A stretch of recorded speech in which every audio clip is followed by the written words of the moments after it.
Hey there, I'm Claire, and I've got a tale to tell. I was around 6 or 7 years old when it all started. My parents' divorce occurred at that time. Harold, my dad, just couldn't take it anymore. For a long time, my mom, Isabella, had been bugging him about how he was underpaid. She was always putting him down, and he felt useless because of it. One day, my dad was overjoyed to come home from work because he had received a promotion. For once, he felt proud of himself, and it showed in his enormous smile. However, Mom merely expressed her disapproval, saying, "That's it. You seem to have landed a steady work, didn't you?" His expression dwindled as I saw. To see a balloon gradually deflate was like being a spectator. Following that, Dad departed. It makes sense now that I'm an adult. My entire universe seemed to be collapsing at that moment. Mom viewed his departure as a chance for growth. In no time at all, she had a plan to capitalize on the poor single mother narrative. To appease her supervisor, she would pretend to be depressed every day at work. "I apologize for being late once again, Mr. Frank," she would say, acting as if she were crying. I couldn't find anyone to assist Claire when she was sick.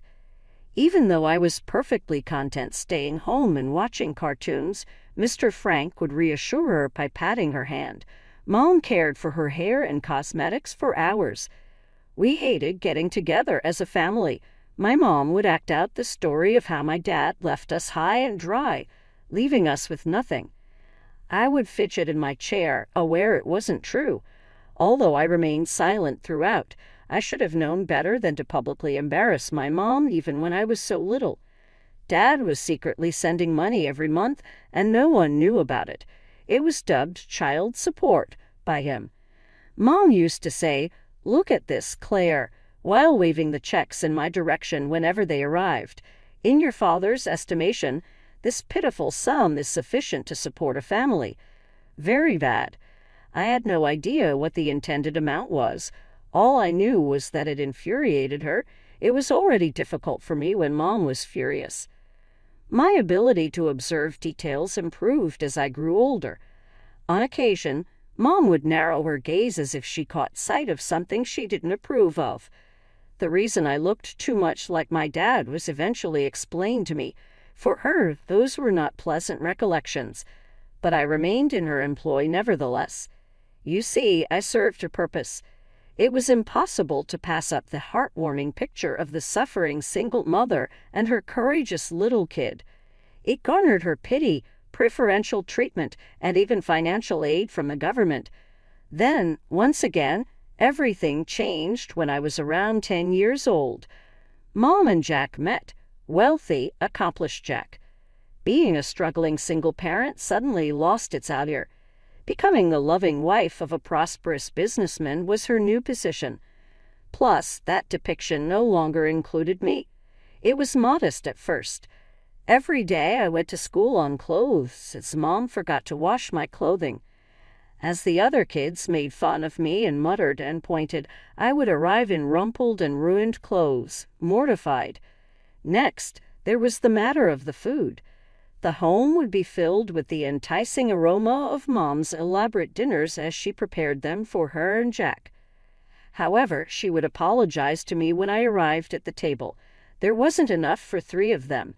You could whip up a sandwich for yourself. Why not?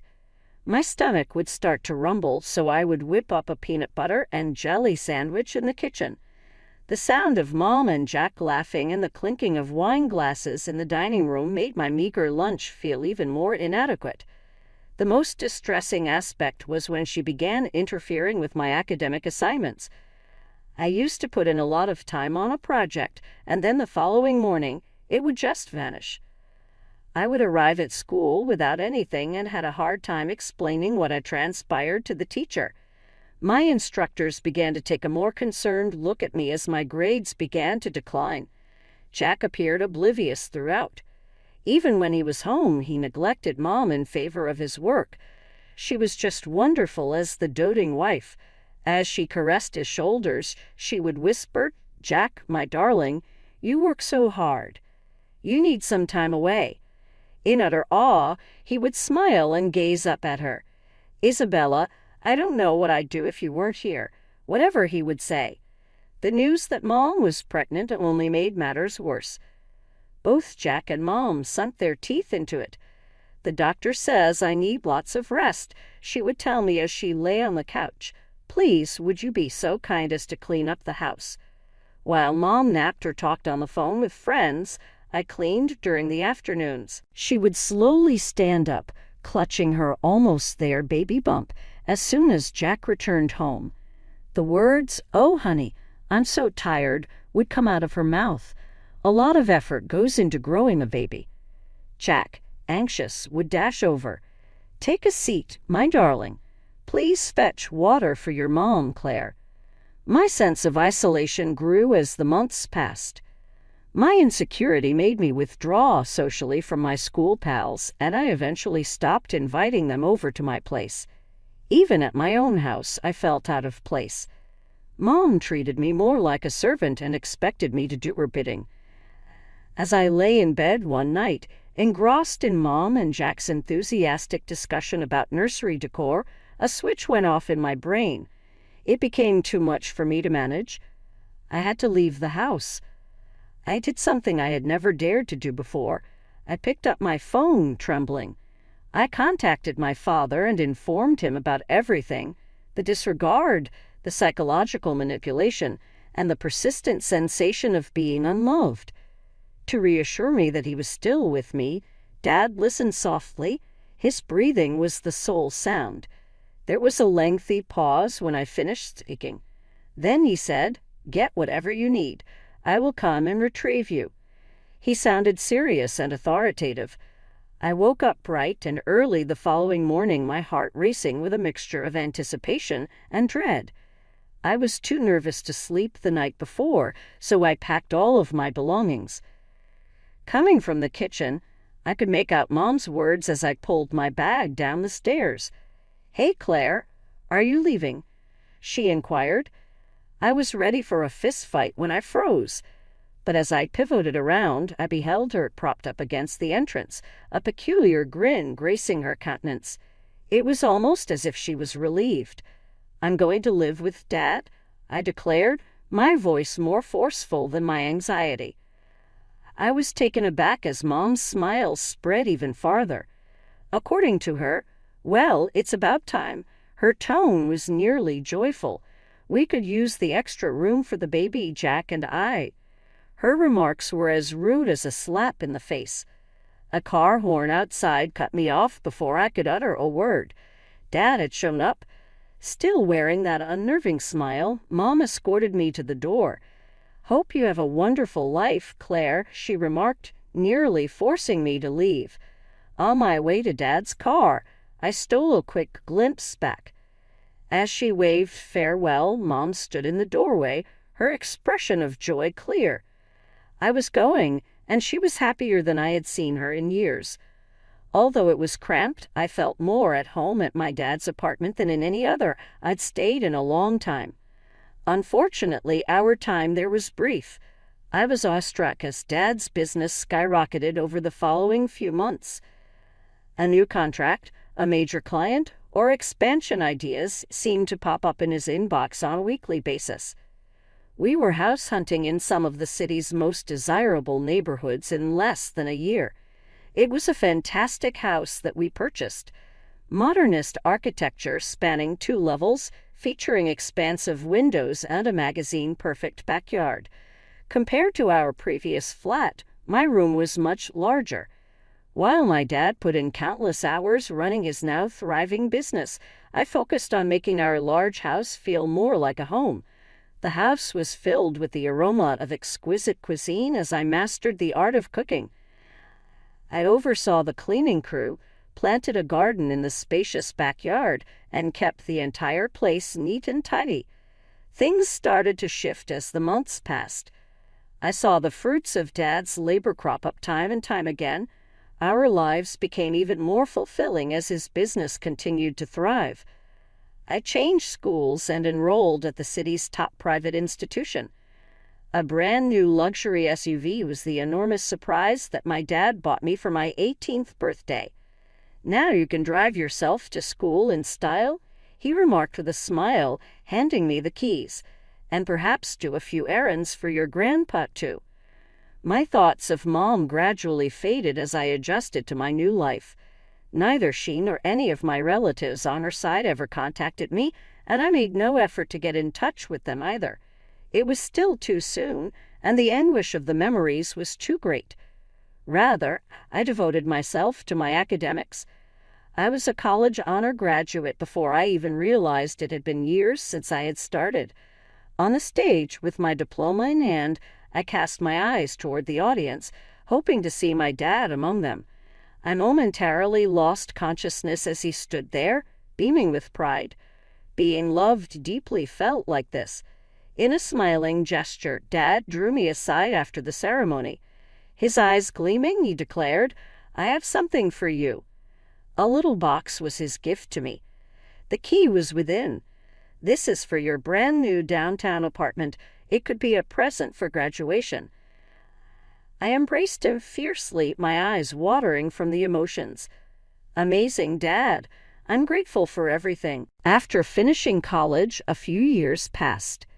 This was a great time for my career. My life was perfect. I had a stunning downtown apartment. A regular schedule of weekly dinners and lengthy phone conversations had been established between my dad and myself. Everything looked wonderful. For a while, it was. Like a bolt of lightning on a sunny day, the news hit. Father was ill, metastatic cancer. Although the doctor's speech became muddled with medical jargon, the gravity of the situation was crystal evident. My entire focus shifted to finding a way to rescue Dad after that. Stepped away from my job for a while and returned to his residence to tend to his needs. Concern for his well-being consumed my entire day. I did all I could think of to give us a fighting chance, including consulting experts, researching treatments, and exploring alternative remedies. Hope and sorrow interacted in a difficult way during the months that followed. Dad had 3 terrible days filled with agony and illness from the treatments for every one good day when he felt well enough to sit outside or enjoy a meal. After a long day, I was putting him to bed one night. A grave look crossed his face as he shifted to face me. He spoke in a barely audible whisper, calling out to Claire, "I require that you make a solemn pledge to me." A knot had formed in my throat, so I could only nod in response. "Do what makes you happy," Dad said. "Make the most of it. You won't be held back by this." He would be okay. I wanted to dispute with him about it, yet we were both aware that was not the case. Instead, I gave him a firm grip and whispered, "I promise, Dad." 3 weeks subsequently, he died. As he took his last breath, I held his hand and told him how much I loved him and was grateful for all he had done. A haze enveloped the subsequent days. As I went about making funeral arrangements, I felt apathy. Everything from the casket to the flowers to the obituary needed attention. It seemed as if I were arranging a plot for someone else. The whole thing seemed surreal. My phone started buzzing when I was inside the funeral home, trying to decide which songs to play at the service. A number that has not been identified called. I was going to ignore them, but then I felt compelled to answer. "Hi there. Your mother, Claire," the voice said. I almost let go of the phone. She finally decided to speak up after years of being silent. "So what's your desire?" With a distant tone, I inquired. "I was informed about Harold," she remarked, her voice lower than what I recalled. "I apologize, my love. The funeral is something I'd like to be a part of." The need to sever the call and demand her solitude washed over me. I longed for my mother's consolation because I was so exhausted and stressed, and because there was a tiny part of me that I had buried long ago. The words "all right" escaped my lips. "Say, you can help." I felt like I had opened a door I should have kept closed as I concluded the call. But now that Dad was dead, my mom was the only relative I had. My mom and my half-brother Brian arrived at the funeral home exactly 1 hour after she called. Now, at the age of 15, he stood tall and ungainly. I observed as Mom was very careful with him, making sure his tie was straight and his hair was nice. She showed Brian the kind of love and attention that I had never gotten, and it stung. Inquiring, "What is it that you require of me?" she wanted to know. Even though I was hesitant, I delegated responsibilities to her. I was taken aback by Mom's helpfulness. She oversaw the meals, coordinated the floral arrangements, and handled the steady stream of sympathizers. The actual funeral was a blur. I stood there, emotionless, as strangers rushed up to me to offer their condolences. As if to reassure me, Mom remained nearby, occasionally placing her hand on my arm. Following years of abandonment, it was weird to have her there, behaving maternally. Mom came over to me once again after the service, while people were leaving the cemetery. I realized this might not be the appropriate moment, but I would like to remain in contact. She said, "Claire, perhaps we can meet up for coffee at some point." I couldn't tear my eyes away from the woman who had made my upbringing so awful and who had been relieved when I left. No longer had any relatives save for her. "Perhaps," I finally answered. "I'll think about it." Surprisingly, Isabella was true to her word. She called me numerous times in the weeks that followed, her voice betraying her genuine worry at every turn. "How are you doing, sweetie?" Someone would inquire of her. "Do you need anything?" I was untrusting and distant at first, giving her brief responses. I wanted a connection, something with Isabella. As the days passed and the burden of Dad's absence became worse, we began with very basic topics of discussion. My residence, my friends, and my job were all topics of inquiry. However, as time went on, her inquiries started to change. "Your father's business," she noted in passing. "I pray it won't be too much. Harold was always the hardest worker." Without further ado, I would shift gears. I was really taken aback. To be honest, my dad had bequeathed the business and the family home to me. It was too much to bear, and a part of me, harmed by years of dealing with Isabella, wanted me to keep quiet. Over the course of several weeks and months, Isabella's hints grew increasingly overt. "Brian is looking at colleges," she mentioned during one of the calls. "These days, tuition is really pricey. How we'll handle this is a mystery to me." A non-committal sound from me, and my guard immediately went up.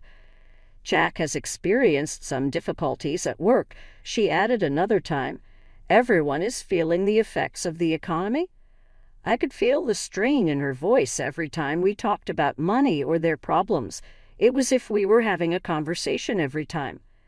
I was beginning to let down my guard after Isabella's unexpected acts of compassion, despite my reservations. Even though it was against my better judgment, I began to chip in with little cash. It all began simply enough, covering a month's rent when Jack's firm hit a hard patch, paying for Brian's SAT prep sessions, and purchasing Isabella a new laptop when hers broke. "You're absolutely wonderful, Claire," Isabella would exclaim. "I don't know what we'd do without you." I experienced an inward glow whenever she uttered such words. Is this what it means to have a true family? I dove headfirst into managing Dad's business at the same time. I kept my position as owner and made all the major choices, including elevating his reliable deputy to director. Sitting in Dad's old office brought us closer, despite the hard labor. The frequency and size of Isabella's requests increased with time. What began as one-time assistance became the norm. One beautiful Sunday afternoon was the tipping point. When Isabella called, I was in the middle of compiling quarterly reports. "Claire, my darling," she started, her voice being too kind. "It has been a very long time since our last family vacation, and that has been on our minds. this incredible price on a tour of Europe was discovered by us. My heart sank. Isabella, I don't know. I began to speak. It would be incredibly meaningful to Brian. She interrupted me. After all we've been through, don't you think we deserve a little happiness? In the midst of a whirlwind of emotions, guilt, rage, and a lack of self-control, I agreed to foot the bill for their vacation. It was far from over, though. Isabella was back on the phone the day following their return. With a more forceful and less sympathetic tone, she spoke now about Brian's college fund. We're counting on you to get things arranged immediately. You know, he's really bent on Borton. A part of me finally broke. The years of abandonment, the manipulation, and the emotional games all surfaced at once. No, I murmured, my voice quivering. No more, Mother. Okay, I'm finished. A breath held. Next, Isabella's tone became icy. Now that we've taken care of everything for you, you impolite snot, what a coward you are to abandon your loved ones. A sour chuckle escaped my lips. Relatives. Check. I take it you mean my mom, who was relieved to see me depart? Who was it that ruined my youth? Tensions flared up. After putting on an act of friendliness, Isabella threw insults and accusations. With pent-up resentment and agony, I fought back. You're a carbon copy of your dad, she spit out, selfish and cold-hearted. I am so grateful for that, I replied quickly. At least he loved me. A dead end was reached. With my grip on the phone tight, I remained motionless, trembling. It was deafeningly quiet. I jumped at the opportunity to go on a month-long business trip overseas. A chance to get away and recharge my batteries. The ideal getaway? A tremendous burden was lifted off my shoulders as I got on the plane. Perhaps what I needed was to take a break and be alone. It had been a month, and I was ready to return to my own place. I was ready to collapse in my apartment after a productive yet draining journey.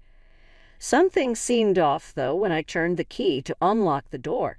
My spirits plummeted as I pried open the door. A new world had emerged. I didn't recognize the decor that had replaced my carefully selected furniture. From the couch, an astonished couple peered at me. Who are you? Rising in terror, I yelled out, What are you doing in my apartment? Standing up, the man appeared bewildered. The place you live? Just a few weeks ago, we acquired this property from an Isabella. Everything revolved around me. Hey, Isabella, is that my mom? Oh no, that's impossible. Some error had to have occurred. I remained motionless, my voice quivering. Truthfully, I had no intention of selling this suite. I've been away for a while. It was obvious that the pair was frightened as they exchanged looks. We have all the paperwork, the woman stated with an air of uncertainty. Maybe you should talk to your realtor. My thoughts were all over the place as I limped out of the flat. Despite my initial impulse to report the scam to the authorities, I felt compelled to address Mom first. It was important for me to hear it directly from her. I called her number, my fingers shaking with fear. A couple of times it rang. Hello, Claire. Mom had an excessively lovely voice. How was your trip? Mom, stop being so silly, I told her. What did you do to my apartment? After a considerable interval, Isabella started laughing. A mocking, I see laugh, which caught me off guard. Oh, Claire, she murmured with an air of insincere compassion. It wouldn't have gotten this far if you'd just given freely. Know that you brought this upon yourself. I felt like I was getting punched in the gut. You sold my apartment. How? What would you do? It's time for me to call the cops. Oh, really? Isabella spoke up, her voice taking on a harsh tone. Are you seriously planning to depose your own mother? We both know you lack the courage to do that, so please don't. Without warning, the call cut off, and I found myself alone and shocked on the pavement. Though her arrogant self-assurance inspired me, I got into a cab without giving it much thought and instructed the driver to drop me off at Isabella and Jack's house. Anger and adrenaline surged through me as I banged on the door. Jack seemed perplexed as he responded, "Claire, what's going on?" He was in my way as I pushed into the house. "Where's Isabella?" That was my requirement. He repeated, "She's not here," his expression growing increasingly perplexed. "Claire, what is this about?" I hurriedly filled him in on every detail, including the flat and Isabella's confession. I noticed that Jack's cheeks were turning white as I spoke. "That's just not possible," he exclaimed, taken aback. "The cost of Brian's education is not an issue. That has already been budgeted for." As the realization dawned on us, we locked eyes.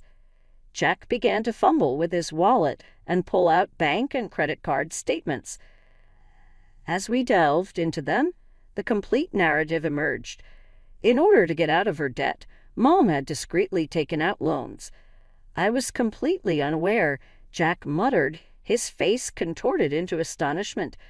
Curiously, I also felt sympathetic.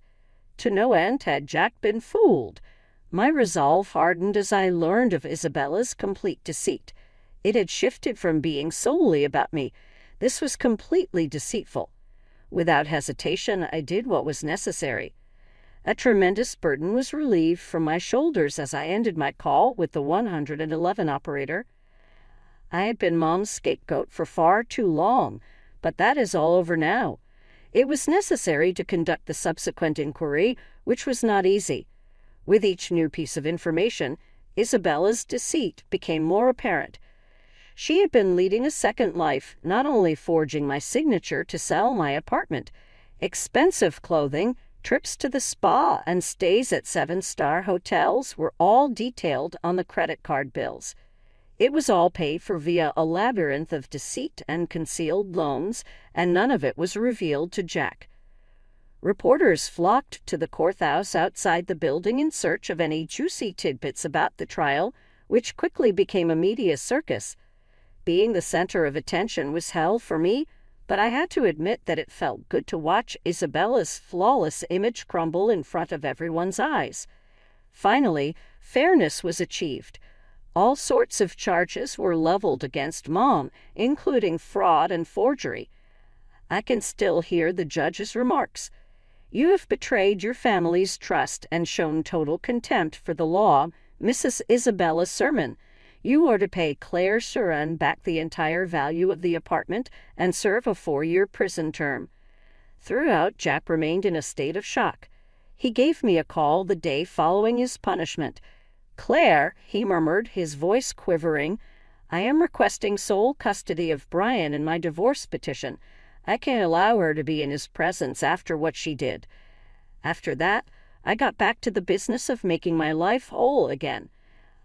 I got my money back from the apartment and used it to buy a little house on the outskirts of town, giving myself a fresh start. To the best of my ability, I have dedicated my life to carrying on my father's business. Even though it was difficult, I enjoyed the work, and I finally felt like I was doing something on my own. I maintain communication with Brian. He has Jack's full backing as he studies engineering at college. Having a relationship with you is a blessing, even though it's a bittersweet one. Isabella, on the other hand, has been silent since the trial. Honestly, I'd rather not know whether she has made any attempts to contact me.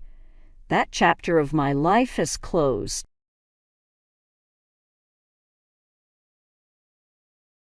Hey everyone, I'm Mia. I'm your typical 28-year-old city girl, living the dream in Chicago with a cozy marketing job. Life was sweet, or so I thought. Then my grandpa passed away, and everything changed. Growing up, I spent every summer on Grandpa's farm in rural Illinois.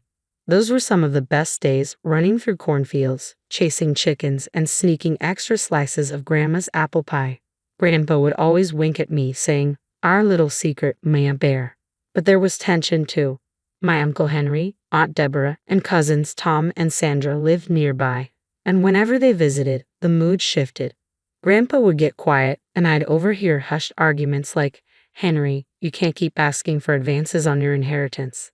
It's my birthright, Dad. You owe me. At the time, I didn't understand. Now?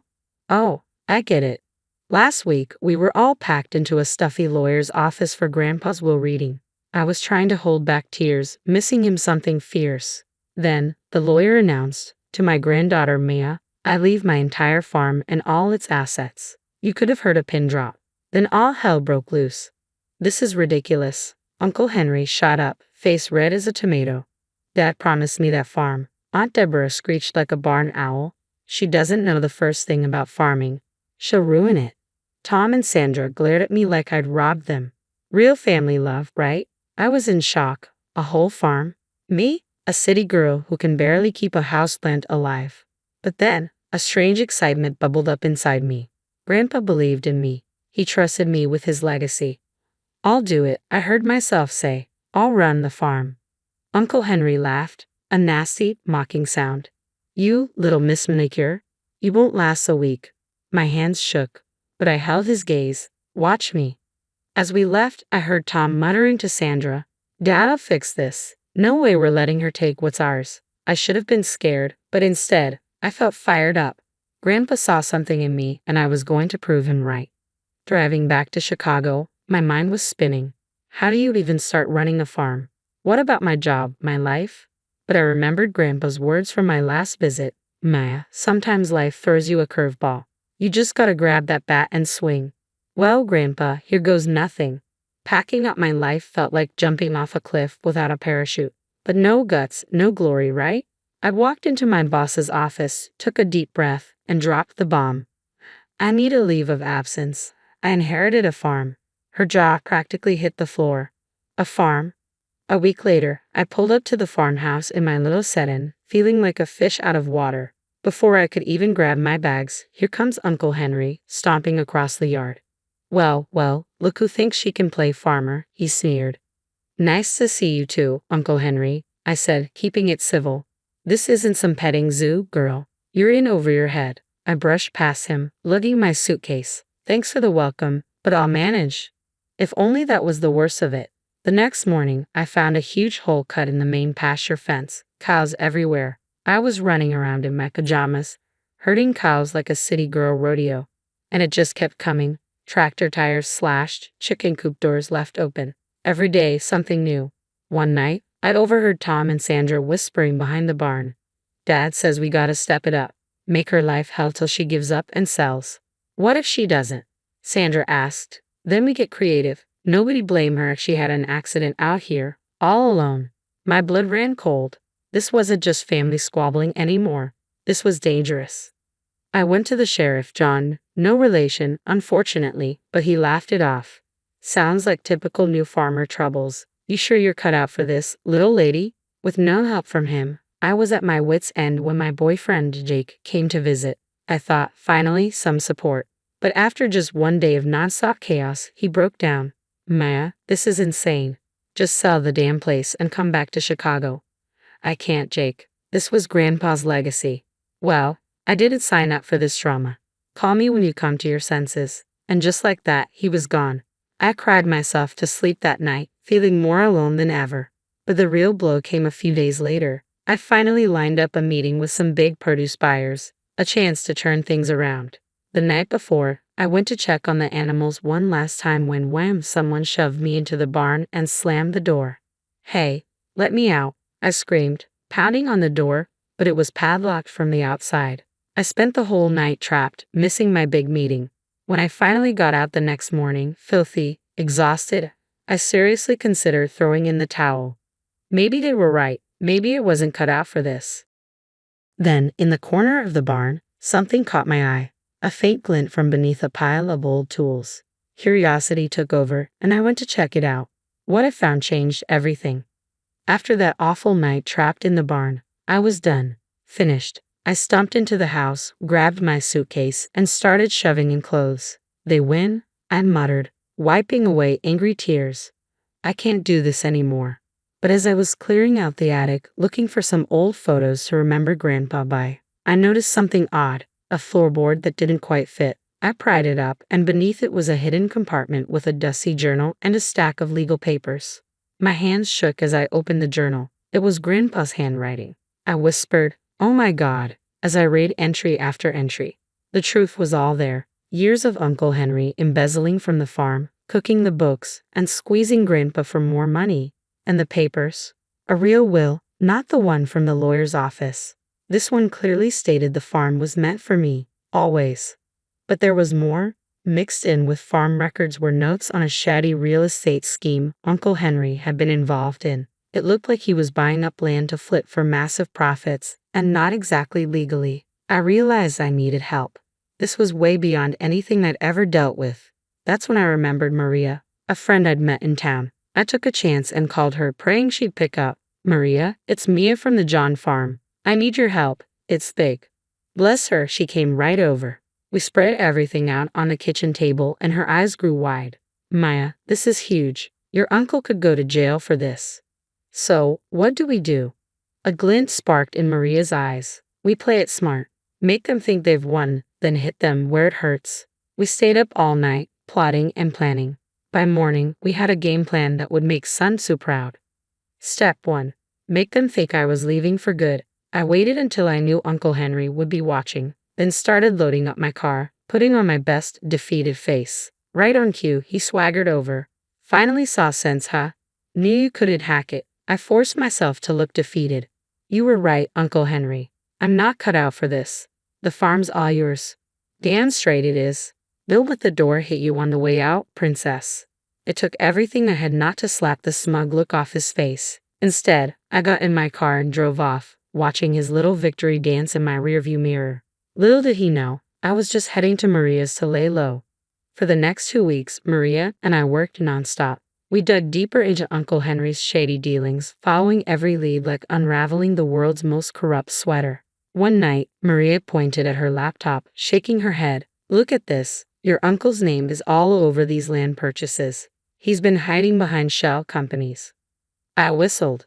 "Go big or go home, huh, Uncle Henry?" Once we had enough evidence to sink a battleship, we made the call to the state police, the FBI, the works. They were on it in a heartbeat. Then came the day of reckoning, the annual John family barbecue. I showed up like nothing was wrong, all smiles and hugs. Uncle Henry sneered, beer in hand. "Look who came crawling back." I smiled sweetly. "Wouldn't miss it for the world, Uncle Henry." When everyone gathered around the picnic tables, I stood up, my heart pounding. I'd like to make a toast to family and to justice. That's when I pulled out Grandpa's real will, his journals, and all the evidence we'd gathered. Uncle Henry's face went from red to white in a heartbeat. "You little," he snarled, lunging for the documents. "Go ahead, Uncle Henry. Destroy them. I've got copies. Lots of copies." Right on cue, police sirens sounded in the distance. Uncle Henry looked like he was going to be sick as state troopers walked up. "Henry John," one of them said, "you're under arrest for fraud, embezzlement, and conspiracy." The backyard was chaos. Aunt Deborah screeching, Tom and Sandra trying to run. Spoiler alert, they didn't get far. And even the crooked sheriff sputtering excuses as he got cuffed. After the dust settled, I rolled up my sleeves and got to work. I hired pros who knew farming inside and out, then put my marketing skills to use, rebranding the whole operation as John Family Farms, where tradition meets innovation. Fast forward a year, and we were the talk of the state. Organic produce, farm-to-table events, the works. Tom and Sandra tried crawling back, all apologies and newfound family loyalty. I shut that down real quick, and here I am tonight, hosting our first big farm-to-table dinner. Fairy lights are strung up in the old barn, and long tables are piled high with food we grew ourselves. As I stand up to welcome everyone, I catch a glimpse of Grandpa's old photo on the wall, that familiar mischievous smile of his beaming back at me. I could almost hear his voice. "Atta girl, Maya Bear, you showed him what you're made of." Raising my glass, I grinned from ear to ear. To new beginnings, and to those who believed in us. Cheers, everyone. Glasses clink, laughter flows, and I know, deep down, this is exactly where I'm meant to be. Uncle Henry and his crew? They're yesterday's news. This farm and I, we're the future, and let me tell you, it's looking mighty bright from where I'm standing. Now, I've got a question for you. If you were in Maya's shoes, would you have given Tom and Sandra a second chance? Or do you think Maya made the right call by cutting them out completely? Family can be complicated, and sometimes the lines between loyalty and self-preservation get blurry. What would you have done? Drop your thoughts in the comments below. And thanks for watching this video.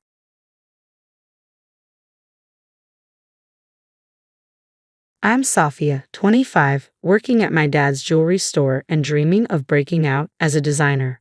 Life was pretty routine, until Dad decided to marry Barbara, a flashy, much younger woman who's been nothing but trouble since day one. One afternoon, while I was polishing the display cases, Barbara sauntered in, all dolled up. "Sophia, darling," she cooed.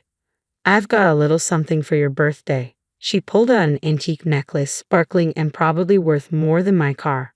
"Wow, Barbara, that's something," I said, trying to sound grateful. "Oh, it's nothing," she waved dismissively. "But you must wear it to the charity gala this weekend." I tried to shake the uneasy feeling creeping up on me. "I don't know, it seems pretty valuable to just wear out." "Nonsense," she insisted. "Everyone will be so impressed." Just then, my best friend Lily came in, always ready to rescue me. "Hey, Soph, ready for lunch?" "Oh, nice necklace." "Thanks," I muttered. "Barbara just gave it to me." Lily raised an eyebrow but kept quiet until we left. "Some gift," she whispered as we walked. "Where'd she get it?" "No clue," I shrugged. "But she's really pushing me to wear it to the gala." "Weird," Lily mused. "Want me to do some digging?" Before I could answer, we spotted Jake, my ex, across the street. He's a cop now, and though things ended awkwardly, we're on decent terms. "Safia," he called, jogging over. "How have you been?" "Oh, same old," I replied, fidgeting with the necklace box in my bag. Jake's eyes caught on it. "New jewelry?" "Yeah, a gift from the stepmom," I said, trying to sound casual. He frowned slightly. "Be careful with that, Soph. There's been a lot of high-end thefts recently." A chill ran down my spine. "Thanks for the heads up, Jake." Later that night, I overheard Barbara on the phone, her tone tense. "Marcus, you idiot. We had a deal. Don't mess this up." I quickly ducked out of sight as she stormed past. Marcus was her sketchy brother, always lurking around. The closer the gala got, the more uneasy I felt. I tried on the necklace, staring at my reflection. It was beautiful, but it felt like a noose around my neck. "You look lovely, sweetheart," Dad said, stepping into the room. "Thanks, Dad." I forced a smile. "Can we talk about Barbara for a sec?" He sighed. "Safia, please. She's really trying to connect with you." "But Dad, don't you think it's weird?" "Enough," he cut me off. "Just give her a chance, okay?" As he walked away, I felt more alone than ever. Something was seriously wrong, and I was determined to figure it out. Little did I know that wearing that necklace to the gala would turn my world upside down. The night of the gala, I entered the glittering venue, my heart pounding and the necklace heavy around my neck. The champagne flutes and elegant crowd did nothing to ease my nerves. "Sophia, darling," Barbara called out, her voice bright and satisfied. "Don't you look stunning?" "Thanks, Barbara," I said with a forced smile. "It's quite something." As I made my way through the crowd, an elderly woman suddenly grabbed my arm, her eyes wide and fixed on the necklace. "Where did you get that?" she demanded, her voice shaking. It was a gift," I stammered. "That necklace belongs to my family," she said, her tone steely. "It was stolen years ago." My heart dropped. Just then, Jake appeared beside me, his cop instincts on high alert. "Is everything okay?" he asked, eyeing the situation. The woman turned to him. "Officer, that necklace is stolen property. It belongs to the Hartley collection at the City Museum." Jake's face hardened. "Safia, I'm going to need you to come with me for questioning." As he led me away, I caught a glimpse of Barbara's face, satisfied and smug. That's when it hit me. This had been her plan all along. At the station, I sat in the cold interrogation room, my mind racing. Jake entered, looking stern but concerned.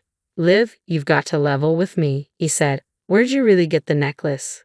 "I told you Barbara gave it to me," I insisted. "Jake, I'd never steal anything."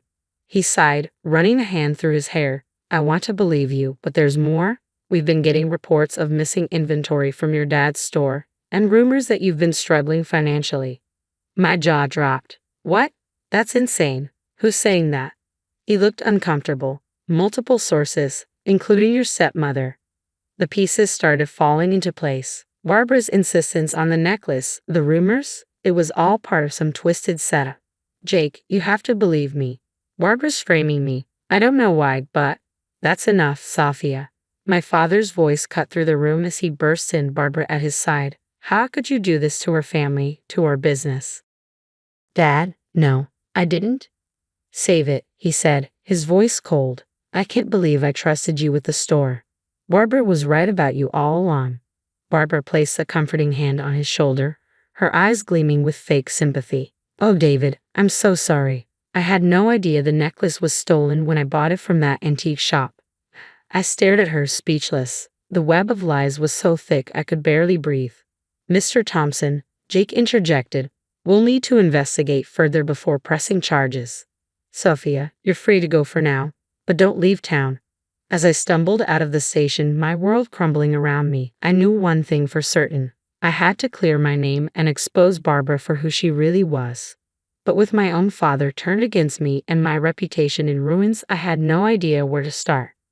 Later, I paced in Lily's apartment, my mind racing. This is insane, Lil. Barbara's setting me up, but I don't know how deep this goes.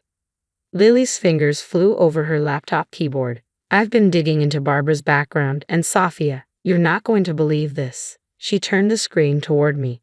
3 failed marriages, all to wealthy men. And each time, their businesses mysteriously went under shortly after the divorce. Holy crap, I muttered, scanning the articles. She's a professional con artist.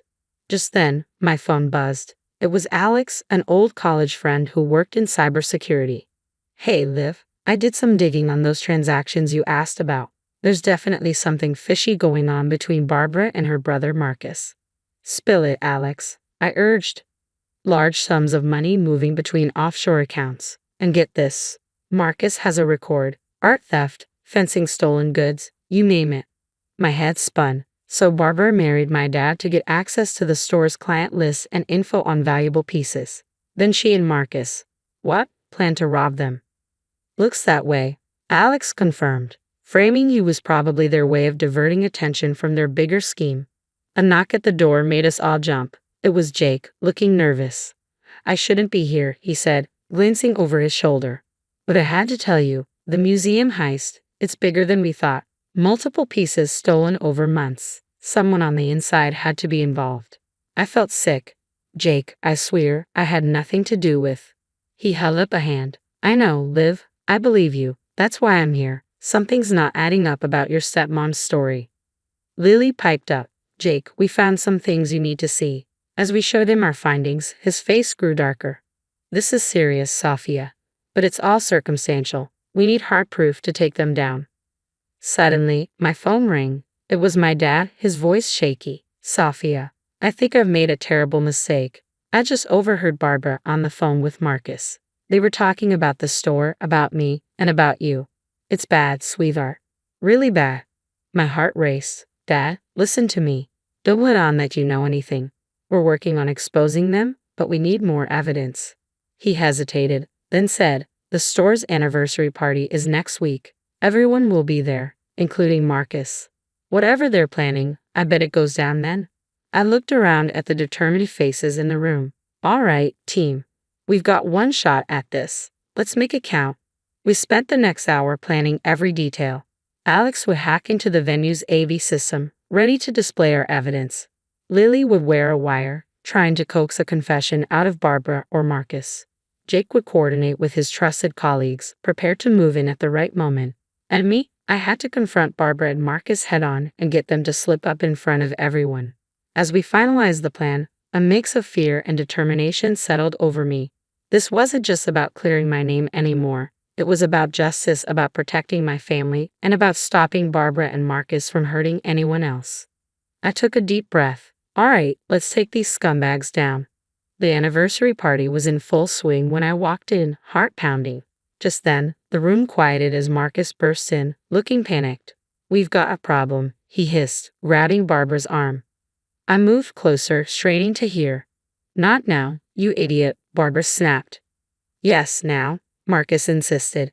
The cops are closing in on our operation. We need to move everything tonight. I saw my opening and stepped forward. Operation? What operation would that be, Barbara?